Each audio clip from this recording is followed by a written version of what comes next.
जुल्मी कब तक जुल्म करेगा, सत्ता के गलियारों से चप्पा चप्पा गूंज रहा है भाई सिकंदर भारती के नारों से। बाबा साहब भीमराव अंबेडकर अमर रहे, अमर रहे, अमर रहे। आदरणीय काशीराम अमर रहे, अमर रहे, अमर रहे। बहुजन समाज पार्टी जिंदाबाद, जिंदाबाद, जिंदाबाद। बहन मायावती जी जिंदाबाद, जिंदाबाद, जिंदाबाद। हाथी छाप जिंदाबाद, जिंदाबाद, जिंदाबाद। भाई आकाश आनंद जिंदाबाद, जिंदाबाद, जिंदाबाद। 21 ढाका विधानसभा क्षेत्र की जनता जिंदाबाद, जिंदाबाद, जिंदाबाद। सिकंदर भारती जिंदाबाद, जिंदाबाद, जिंदाबाद। सिकंदर भारती जिंदाबाद। जिंदाबाद, जिंदाबाद। बीएसपी की क्या पहचान, नीला झंडा हाथी निशान। हमारा नेता कैसा हो, सिकंदर भारती जैसा हो। ढाका का नेता कैसा हो, सिकंदर भारती जैसा हो। ज्यों ज्यों दिनवा बीतता, सिकंदर भारती जीतता। आपके अपने ढाका 21 विधानसभा क्षेत्र से विधायक पद के सुजोग कर्मठ समाज सेवी, आपके हर सुख दुख में साथ निभाने वाला क्रांतिकारी उम्मीदवार, नेता नहीं बल्कि आपका हर सुख दुख में साथ निभाने वाला बेटा, और वो है भाई सिकंदर भारती, जिनका इनकलाबी चुनावी निशान है हाथी छाप। और ये इनकलाबी चुनावी निशान हाथी छाप ईवीएम नंबर के क्रमांक संख्या 4 पर अंकित है। अतः आप सभी मतदाता मालिकों से निवेदन है कि भूले नहीं और ईवीएम संख्या के क्रमांक नंबर 4 के सामने हाथी छाप पर बटन दबाकर भाई सिकंदर भारती को भारी से भारी मतों से विजयी बनाएं और बहन मायावती जी के बाहों को मजबूत करें। जलावे के बाहो, घर में जोत अब की जलावे के बा। हाथी पर बटन दबावे के बा, सिकंदर भारती के जितावे के बा। भारी मत से जितावे के बा, जीत के माला पहिरावे के बा।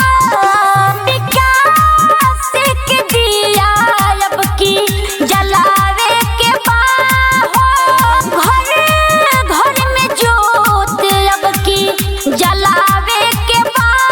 हाथी पर बटन दबावे के बा, सिकंदर भैया के जितावे के बा। भारी मत से जितावे के बा, जीत के माला पहिरावे के बा।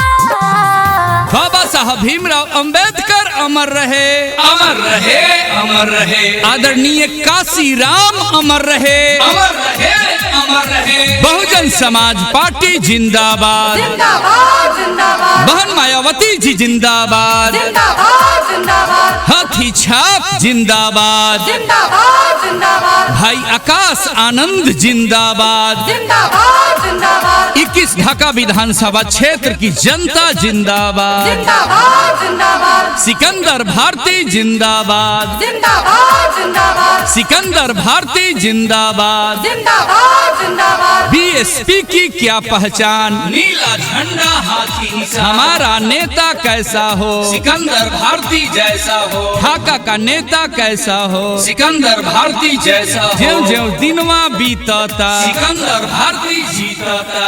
होई क्षेत्र में खूब विकास हो, होई नाला नली पास हो। होई क्षेत्र में खूब विकास हो, होई नाला नाली पास हो। ए चाचा चाची हो भुलैया मत, गर नाही हवे खास हो, सुख दुख में रहिए साथ हो। साथ छूट ना करिया से हो, इनका पे पड़ी विश्वास हो। केहू के झांसा में ना आवे के बा हो, दलाल के क्षेत्र से भगावे के बा। सिकंदर भारती के जितावे के बा, हाथी पर बटन दबावे के बा। भारी मत से जितावे के बा, जीत के माला पहिरावे साहब भीमराव अंबेडकर अमर रहे, अमर रहे, अमर रहे। आदरणीय काशीराम अमर रहे, अमर रहे, अमर रहे। बहुजन समाज पार्टी जिंदाबाद, जिंदाबाद जिंदाबाद बहन मायावती जी जिंदाबाद, जिंदाबाद जिंदाबाद हाथी छाप जिंदाबाद, जिंदाबाद जिंदाबाद भाई आकाश आनंद जिंदाबाद, जिंदाबाद जिंदाबाद 21 ढाका विधानसभा क्षेत्र की जनता जिंदाबाद, जिंदाबाद जिंदाबाद सिकंदर भारती जिंदाबाद, जिंदाबाद जिंदाबाद सिकंदर भारती जिंदाबाद। जिंदाबाद जिंदाबाद बीएसपी की क्या पहचान, नीला झंडा हाथी निशान। हमारा नेता कैसा हो, सिकंदर भारती जैसा हो, ढाका का नेता कैसा हो, सिकंदर भारती जैसा हो। ज्यों ज्यों दिनवा बीतता, सिकंदर भारती जीतता। जन जन के हवे प्यारा, भाई सिकंदर सबके दुलारा। चाचा हो ए चाची, जन जन के हवे प्यारा, भाई सिकंदर सबके दुलारा। हर घर में इहे बनारा, हाथी छाप है हमारा। सब कन के होए सहारा, अखियन के बन के तारा। कोहेलिया सारा जना भुलावे के बाहो, हाथी छाप बटन दबावे के बा। भाई सिकंदर के जितावे के बा, इनके विधायक बनावे के बा।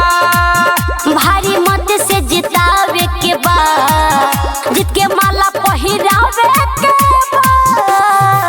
बाबा साहब भीमराव अंबेडकर अमर रहे, अमर रहे, अमर रहे। आदरणीय काशीराम अमर रहे, अमर रहे, अमर रहे। बहुजन समाज पार्टी जिंदाबाद, जिंदाबाद जिंदाबाद बहन मायावती जी जिंदाबाद, जिंदाबाद जिंदाबाद हाथी छाप जिंदाबाद, जिंदाबाद जिंदाबाद भाई आकाश आनंद जिंदाबाद, जिंदाबाद जिंदाबाद 21 ढाका विधानसभा क्षेत्र की जनता जिंदाबाद, जिंदाबाद जिंदाबाद सिकंदर भारती जिंदाबाद, जिंदाबाद जिंदाबाद सिकंदर भारती जिंदाबाद। जिंदाबाद जिंदाबाद बीएसपी की क्या पहचान, नीला झंडा हाथी निशान। हमारा नेता कैसा हो, सिकंदर भारती जैसा हो, ढाका का नेता कैसा हो, सिकंदर भारती जैसा हो। ज्यों ज्यों दिनवा बीतता, सिकंदर भारती जीतता। आपके अपने ढाका 21 विधानसभा क्षेत्र से विधायक पद के सुजोग कर्मठ समाज सेवी, आपके हर सुख दुख में साथ निभाने वाला क्रांतिकारी उम्मीदवार, नेता नहीं बल्कि आपका हर सुख दुख में साथ निभाने वाला बेटा, और वो हैं भाई सिकंदर भारती, जिनका इनकलाबी चुनावी निशान है हाथी छाप। और ये इनकलाबी चुनावी निशान हाथी छाप ईवीएम नंबर के क्रमांक संख्या 4 पर अंकित है। अतः आप सभी मतदाता मालिकों से निवेदन है कि भूले नहीं और ईवीएम संख्या के क्रमांक नंबर 4 के सामने हाथी छाप पर बटन दबाकर भाई सिकंदर भारती को भारी से भारी मतों से विजयी बनाएं और बहन मायावती जी के बाहों को मजबूत करें। के दिया अब की जलावे के बाहो, घर घर में जोत अब की जलावे के बा। हाथी पर बटन दबावे के बा, सिकंदर भारती के जितावे के बा।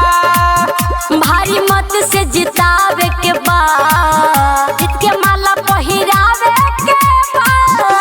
विकास के दिया अब की जलावे के बा हो, घर घर में जोत अब की जलावे के बा।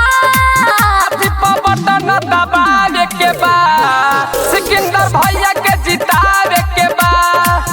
भारी मत से जितावे के बा, जीत के माला पहिरावे के बा।